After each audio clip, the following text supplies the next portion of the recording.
Soy Fernando Díaz Villanueva, hoy es 13 de julio de 2017 y esto es La Contracrónica.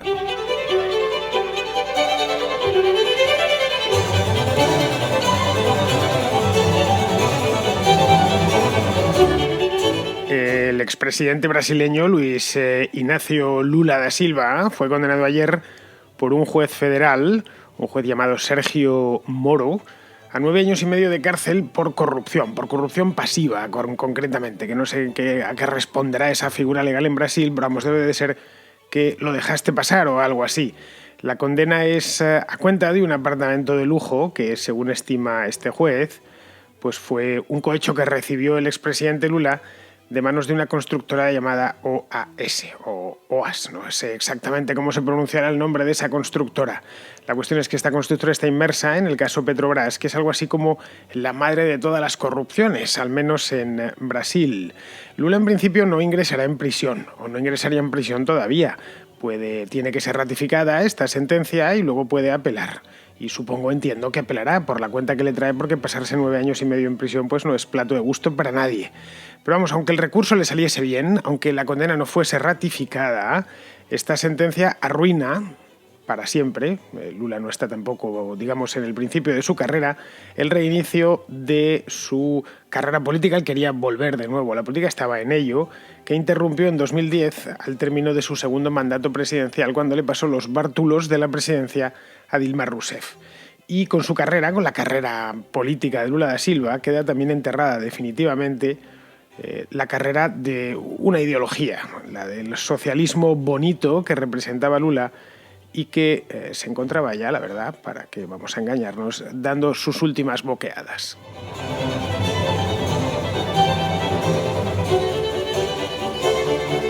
En cuestión de unos pocos años, las noticias que nos llegan de Brasil es un país muy grande, muy importante, y por lo tanto es un país que genera muchísimas noticias, aunque solo sea porque tiene 200 millones de habitantes, y 200 millones de habitantes da para mucho.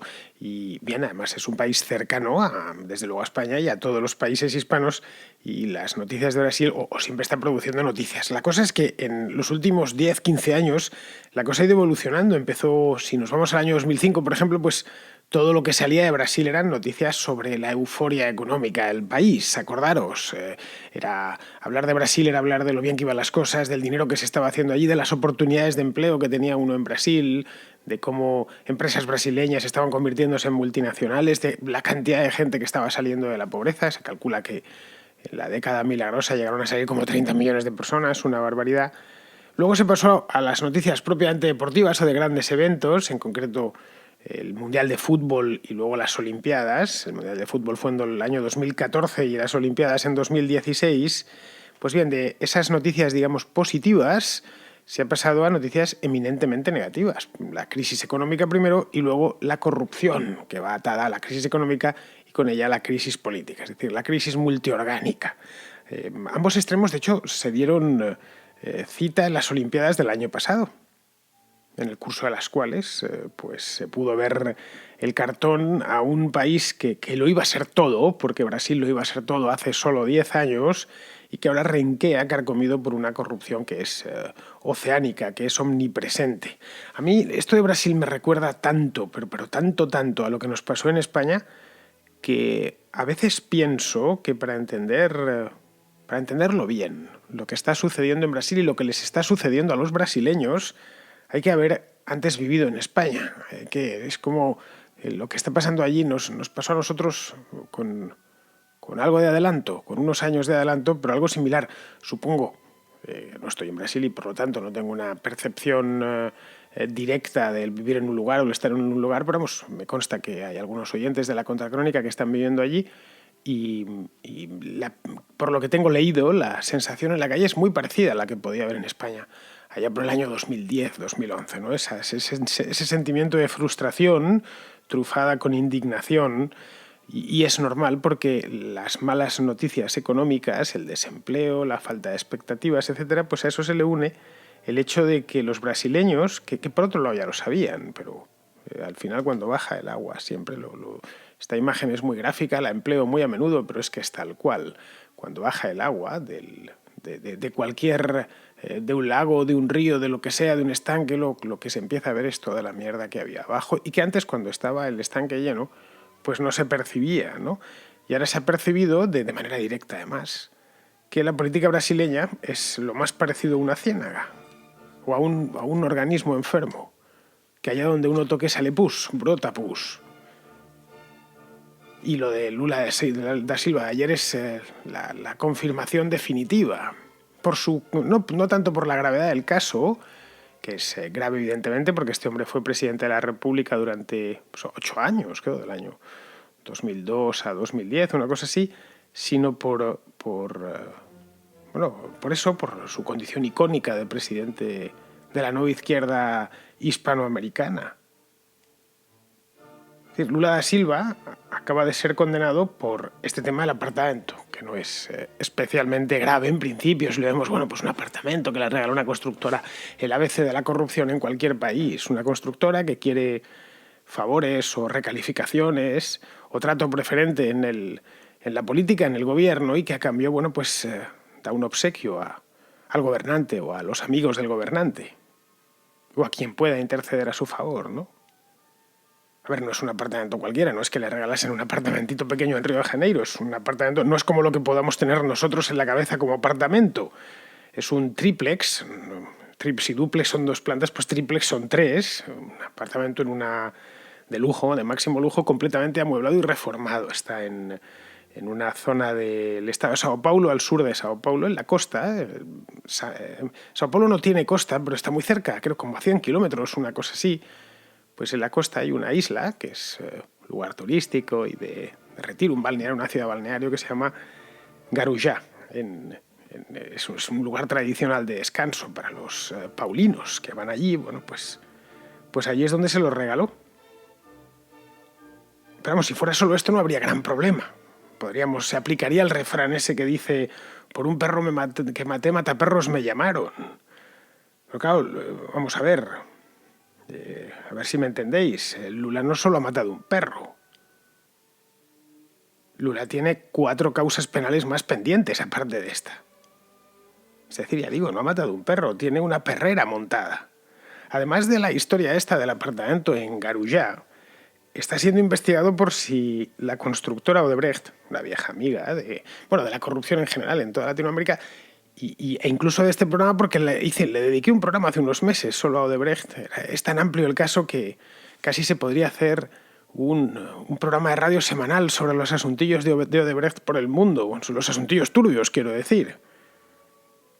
Pues por si la constructora Odebrecht le había pagado 12 millones de reales para adquirir unos terrenos en Sao Paulo en el que se iba a levantar el Instituto Lula, para un instituto que se montó hace unos años para divulgar el legado político del presidente Lula. El instituto en cuestión existe, no penséis que es que esta cosa se arruinó o se llevaron el dinero y no se pudo hacer. El instituto existe e incluso hace un par de meses salió a las portadas de los periódicos, saltó a la actualidad porque un juez paralizó sus actividades y ordenó un registro.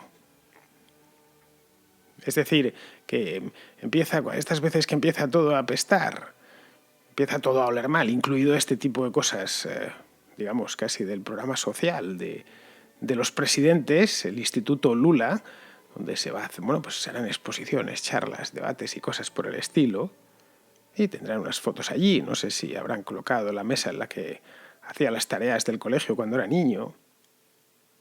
Yo personalmente creo que esto de homenajear a los expresidentes pues está bien, pero lo suyo es esperar a que se mueran, ¿no? Hay que hacérselo en vida, aunque en Estados Unidos también se lo hacen en vida. Suelen hacer una biblioteca presidencial unos años después de que haya salido el presidente. Ahora estarán con la de Obama, obviamente. No sé si la de Bush la han inaugurado ya, pero eso suele llevar unos años. Bien, esa es una de las historias que tiene. Tiene otro juicio pendiente, por tráfico de influencias. Este es un triángulo formado por Odebrecht, una vez más, el Banco de Desenvolvimiento de Brasil, algo así como el Banco de Desarrollo de Brasil, el BNDES que llaman, y un sobrino de Lula. Al parecer la historia funcionaba de la siguiente manera. Odebrecht contrató a su sobrino para hacer unos negocios en Angola a cambio de que Lula intercediese ante el banco, ante el BNDES para que desbloquease unos préstamos. Los préstamos se entienden para hacer esos mismos negocios en Angola. Unos préstamos no de $4 precisamente. Unos préstamos de $6,5 millones. Pues esta también está, digamos, subiúdice, está investigándose. Pero es que hay más historias. En la llamada Operación Celotes, me encanta el nombre de Operación Celotes. A veces los policías, la verdad es que se iluminan, no se sabe bien por qué luz del arte, y ponen unos nombres bestiales a las operaciones que hacen. Pues esta es una Operación Celotes que está llevando a cabo el Ministerio Público y que investiga si Lula intercedió. De nuevo estamos en lo mismo, en estas intercesiones, en el tráfico de influencias, para que su hijo se llama Luis Claudio, hiciese un gran negocio con la compra de unos aviones suecos de la marca Saab para el ejército brasileño. Esto se hizo, al parecer, durante ya la presidencia de Dilma Rousseff, es decir, posterior al año 2010, y ya en el año 2011, que es cuando llegó esta mujer. Y bien, al parecer, este hombre pues intercedió a favor de su hijo. Esto diréis, bueno, pero ¿cómo no va a hacer un padre eso? Bueno, pues un padre ha sido expresidente, no hace eso porque es ilegal. Se llama tráfico de influencias y está... Pero aparte de ilegal, es inmoral. Y luego, además de inmoral, es feo. Tanto que la propia Dilma Rousseff, para evitar que, como tiene tantas causas pendientes este hombre, tantos juicios que decimos en España, pues tantos pleitos sería lo más propio, pues le hizo ministro el año pasado, durante solo unos pocos días. Le dio un ministerio realmente raro. Tiene ministro de la Casa Civil de Brasil. Yo cuando leí aquello digo, pues, ¿y qué hace un ministro de la Casa Civil? No tenía ni puñetera idea. Bueno, solo creo que le hizo ministro para aportar su experiencia en la crisis económica, que estaba ya muy fastidiada la cosa a principios de 2016, y fue ministro solo unos días. Lo tengo aquí, me lo he ido a buscar, exactamente del 16 de marzo de 2016 al 22 de marzo, es decir, durante 6 días exactamente. Y la idea de Dilma era blindarle de los tribunales. No lo consiguió porque el nombramiento fue suspendido por un juez del Tribunal Supremo. Se olieron la tostada desde lejos y dijeron, pues ya está, esta mujer lo que va a hacer ahora es a este tío blindarle. Curiosamente, en agosto de ese mismo año, del año pasado, la que fue destituida por otro asunto turbio fue la propia Dilma Rousseff. Así que aunque no hubieran conseguido sacarle de ahí, es decir, acabar con ese nombramiento o invalidar ese nombramiento, hubiera salido de cualquier manera en el mes de agosto. Cuando tienes mucho por lo que pedir perdón, al final son muchos demasiados los que te lo exigen.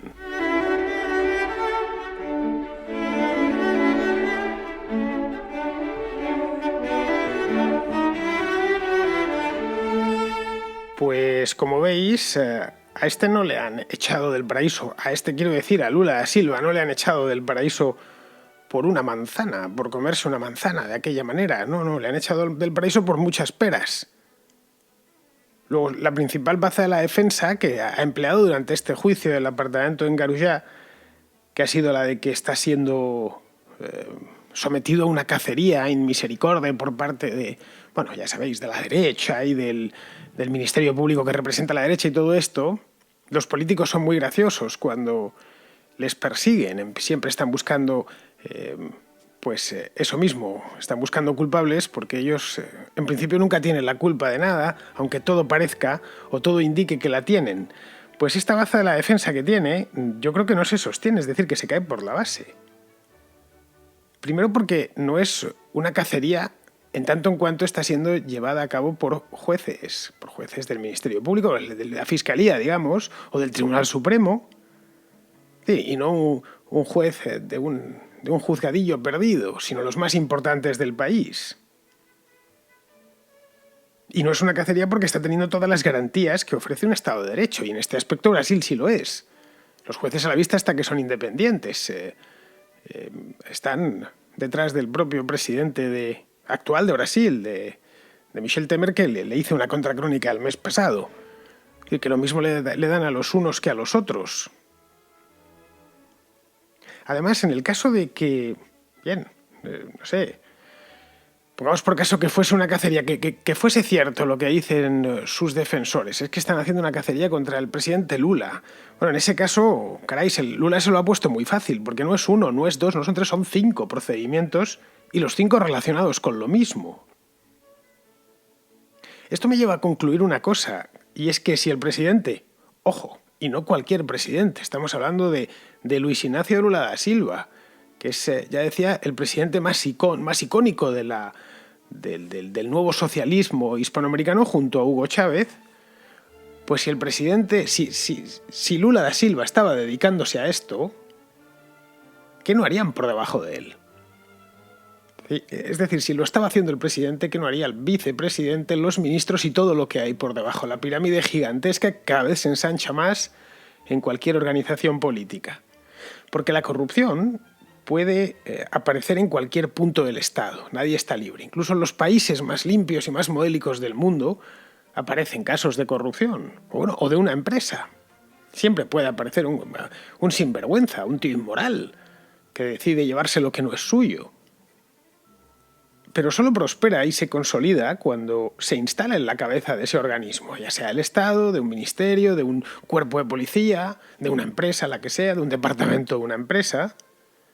Pues bien, el gran drama de los países hispanos es que la corrupción siempre empieza arriba. En España, en el mismo rey. Hemos tenido que padecer con el rey Juan Carlos y con todos sus temas, la mitad, por supuesto, con el rey Juan Carlos y el entorno en general del rey Juan Carlos. Cuando tú tienes la corrupción instalada en la cabeza, todo lo que haya por debajo va a estar corrupto. O en Argentina, o en México, o en Guatemala, que estaban en la presidencia de la República. En Guatemala el presidente, el anterior, Otto Pérez Molina, está en la cárcel. Y es que lo metieron en la cárcel siendo presidente. Había montado un esquema corrupto tremendo en torno a las aduanas. Historias como esta de Otto Pérez Molina son bastante comunes en los países hispanos y suelen ser los presidentes los que las capitanean. Pero curiosamente esto de la corrupción, el rey de España, el presidente de México, el presidente de Guatemala, claro, eso es la derechona, ¿no? Los oligarcas, tal. Precisamente esta de la corrupción era una de las lacras con las que venía a acabar la nueva izquierda latinoamericana. La izquierda personificada en gente como Hugo Chávez o como Lula. Hace 20 años, en los años 90, estaban con eso, ¿no? Claro, es que tenemos que padecer la corrupción aquí, que sea algo estructural, que sea una lacra, que sea algo que nuestros pueblos tengan que soportar indefinidamente, porque todo está manejado por oligarquías que se autoperpetúan. Menos mal que vamos a llegar nosotros, o en cuanto lleguemos nosotros, esto se va a acabar. Pues bien, el resultado lo tenéis a la vista, lo tenemos a la vista. Hoy por hoy Venezuela es quizá el país más corrupto del mundo, y si no es el más corrupto del mundo, ahí le anda cerca. A los Kirchner en Argentina los persiguen por haberse llevado todo lo que han podido. Es decir, que si no se han llevado más es porque no ha estado a su alcance. En Ecuador el partido de Correa está sitiado por la corrupción. Y está sitiado por la corrupción desde hace años. Las denuncias son constantes. Y periodistas escondiéndose cada vez que denunciaban algo. Pero escondiéndose en Miami. Y denuncias constantes de corrupción en aquel país. No entro ya en el tema de Nicaragua. La Nicaragua de Daniel Ortega. Porque allí es que el Estado es directamente propiedad de Daniel Ortega. De Daniel Ortega y de la loca de su mujer, que es una tal Rosario Murillo, que era guerrillera de joven y que hoy es una perturbada, que su obra máxima ha sido la creación de una fundación para la promoción del amor, tal cual, SIC. Abro y cierro paréntesis. Fundación para la promoción del amor. Por lo demás, pues ya sabéis el estado en el que está Nicaragua desde que Ortega volvió al poder. No, pero no hay denuncias de corrupción, no las hay porque lo maneja todos los resortes. Podría continuar. En este punto me podréis decir, sí, pero en México también hay mucha corrupción. Luego, el problema no es del socialismo del siglo XXI. No lo es, en absoluto. Ni del socialismo del siglo XXI, ni del socialismo del siglo XX, ni del socialismo del siglo XXII, que ya llegará cuando lleguemos al siglo XXII. La corrupción va por otra vía distinta, va por el tamaño del Estado. Cuanto más grande es un Estado y más atribuciones tiene y más dinero gasta, más posibilidades de corrupción hay. Pero es que estos precisamente venían a eso. Es decir, esta América bolivariana, a la que de una manera bastante directa Lula da Silva pertenecía, chapotea hoy en la corrupción. y chapotea lo mismo que antes. Luego no se ha avanzado demasiado por lo que podemos ver. De hecho, no se ha avanzado nada. Se ha ido incluso para atrás. Esta condena de Lula simplemente, ojo, no va a ser ni la primera ni la última de esta, entre comillas, cacería que se está haciendo a estos líderes de la nueva izquierda hispanoamericana, porque casi todos están enmierdados con esta historia. Pues bien, esta condena de julio de 2017 simplemente ha venido a recordárnoslo, a recordarnos que, bien, que el socialismo o el nuevo socialismo no difiere absolutamente nada del antiguo socialismo.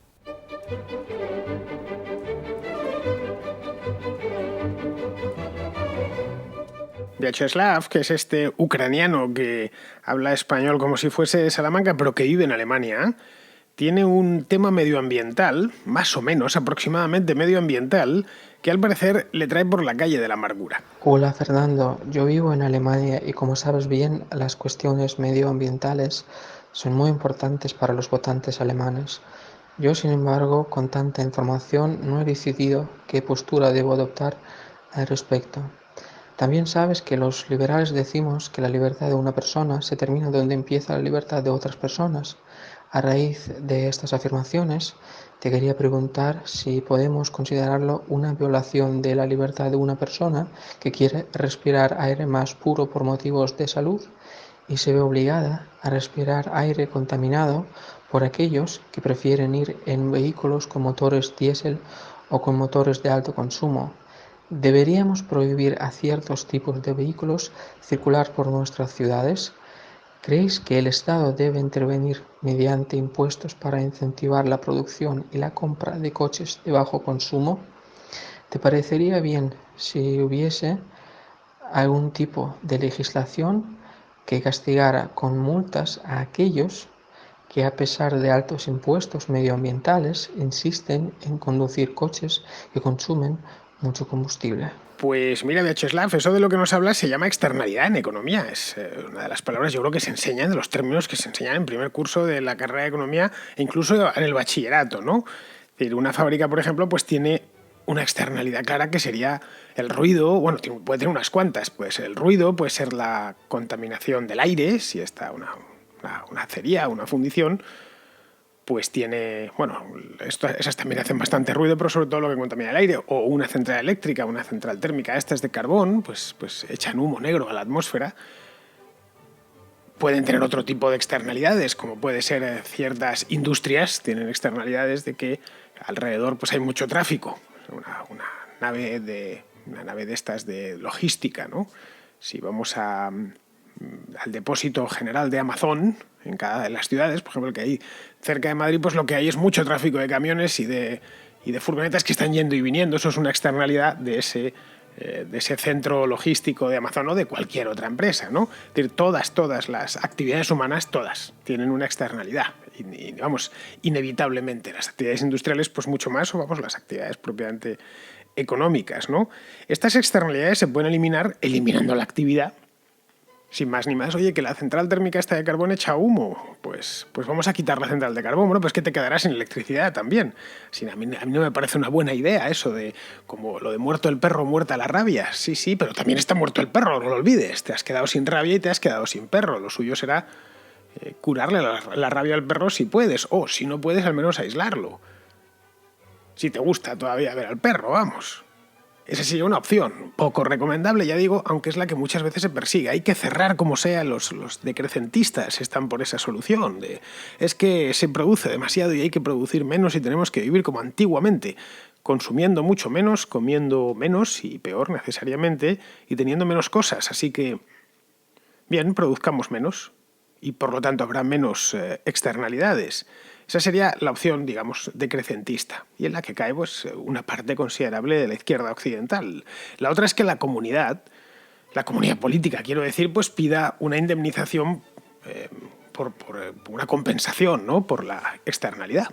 Simplemente, bueno, si vas a estar echando aquí humo negro, pues te vamos a poner una regulación, y es que tienes que poner los filtros o lo que sea, y por supuesto te ponemos unas tasas. El caso de las centrales nucleares en España es clarísimo. Los pueblos alrededor de las centrales nucleares están encantados porque las centrales nucleares son muy generosas con esas comarcas donde están situados, pues saben que, bueno, pues en este caso la externalidad no son muchas, las centrales nucleares no contaminan el aire, pero en el caso de que haya algún problema, pues serían las primeras en padecerlo. De ahí que sean tan generosas los dueños de las centrales nucleares, ¿no? Bien, en el caso de los automóviles, que es de lo que me hablas concretamente, yo creo que el problema que traen es más de espacio que de contaminación. No sé, quizá en ciudades extremadamente contaminadas, como puede ser Los Ángeles o Ciudad de México, pues sí, es un problema además la contaminación, pero en ciudades de tamaño normal no.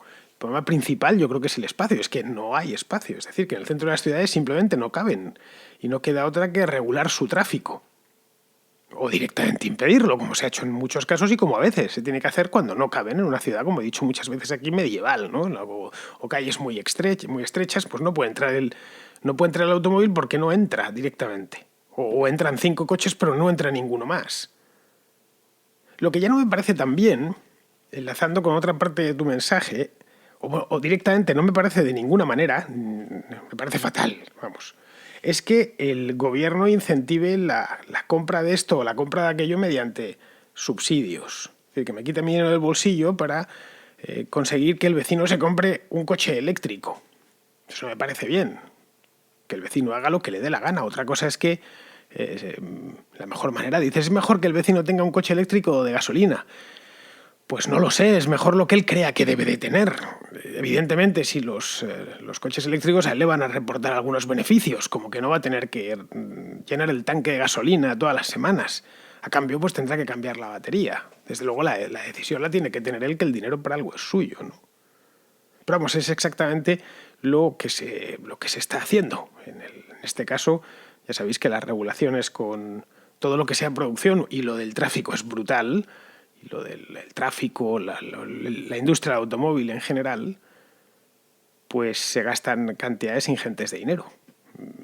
Bueno, que a su vez también alimentan clientelas. Bueno, espero haberte respondido. Viajeslav, sabes que no tengo aquí tampoco mucho tiempo y no puedo profundizar en los temas, pero vamos, que tengo más historias y no me queda otra que continuar.